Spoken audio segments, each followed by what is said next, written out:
Vamos a construir un sistema de generación, gestión de imágenes utilizando módulos muy sencillos e imágenes pregrabadas.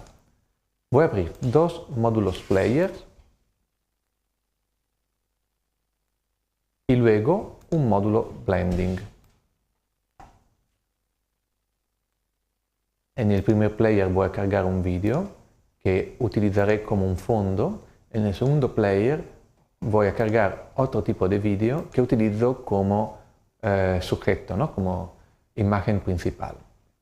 La salida del primero en el 1, la salida del segundo en el input número 2 de mi blend. El blending mode, para que se pueda ver mejor, lo voy a visualizar a través de un módulo ScreenV, que es el módulo, lo recuerdo, que se utiliza para la proyección hacia el público, y es decir, normalmente no estará posicionado en mi programación, sino que yo lo voy a trasladar luego en la pantalla de proyección, es decir, en lo que sale hacia el público, que pueda ver solamente esta imagen y no la programación de SoundCool. El output del blending va en ScreenV, así que veo un poco más amplificado lo que estamos viendo. Y con un módulo, por ejemplo, una función matemática como el add, yo puedo añadir sumando la imagen de la bailarina con la imagen del fondo.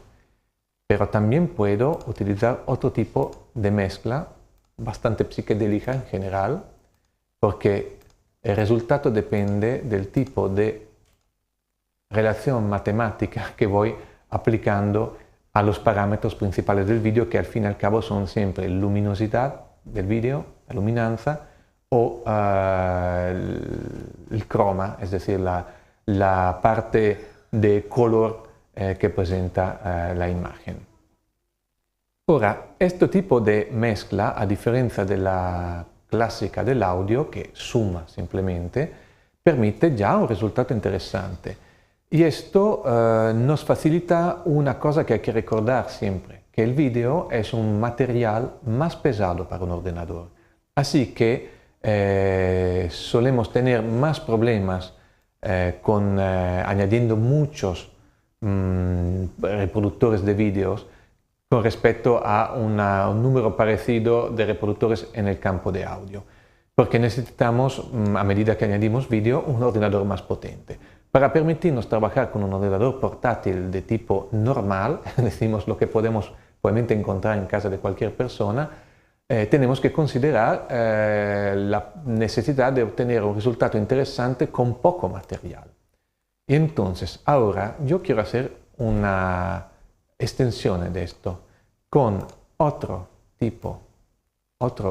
player y un sampler, para ver otro tipo de material. Y añadimos también ya otro blending. Y lo ponemos aquí al final de esta segunda secuencia. En este vídeo vamos a cargar otra imagen pregrabada que decimos es más abstracta de las a que estamos acostumbrados, y en esto también le vamos a cargar un vídeo de una acción escénica, siempre una figura humana. El player ya lo conocemos, el sampler, lo recuerdo, permite reproducir un file vídeo, pero permite también memorizar una serie de loop. En este caso yo prefiero utilizar selecciones muy pequeñas para que sea más evidente la situación de corte y repetición. ¿Veis? Ha sido memorizado en varios puntos, e igualmente que los de arriba vamos a seleccionar las salidas y enviarla a este blending mode para obtener este resultado. Ahora, aquí tenemos un resultado y aquí otro. ¿Y cómo hacemos? Podemos entremezclarlos entre ellos con otro ulteriore blending mode. Blending de blending podemos llamarlo. El output del primero aquí, el output del segundo aquí, y el resultado que vamos a obtener, en este caso, y por ejemplo los dos con absolute difference, y el resultado que podemos obtener con un ulteriore absolute difference y enviando esta vez, le quitamos la salida que tenemos aquí, ¿no? Y prefiero utilizar esta salida hacia nuestro punto de proyección. Y lo que obtenemos es una mezcla de las cuatro fuentes, en la que una, por ejemplo, puede ser modificada, se entra V, ¿no?, por debajo de la bailarina. Y podemos obtener así ya una imagen compleja utilizando 4 fuentes y 3 blending.